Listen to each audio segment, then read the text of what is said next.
যাদের মোবাইলে হোয়াটসঅ্যাপ কিংবা স্ন্যাপচ্যাট ডাউনলোড করতে অসুবিধা হয় এবং সামথিং ইজ ওয়ার্নিং এবং ট্রাই এগেন দেখায়, তারা আমাদের ট্রিক্সটি ফলো করতে পারো।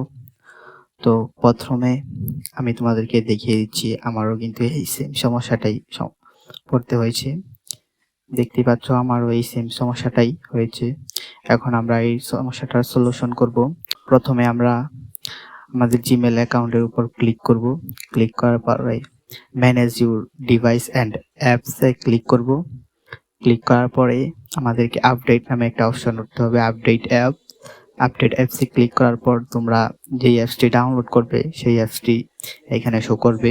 শো করার পরে তোমরা লোডিং বাটন এবং ক্রস বাটন দেখাবে, তোমরা লোডিং বাটনে ক্লিক করবে। ক্লিক করার সাথে সাথেই তোমাদের এই অ্যাপসটি ইনস্টল হওয়া শুরু হবে এবং তোমরা অ্যাপটি আগের মতোই ডাউনলোড করতে পারবে এবং ব্যবহার করতে পারবে। তো আমার এই ট্রিকটি ভালো লাগলে অবশ্যই লাইক, সাবস্ক্রাইব এবং ফলো করবে। আসসালামু আলাইকুম।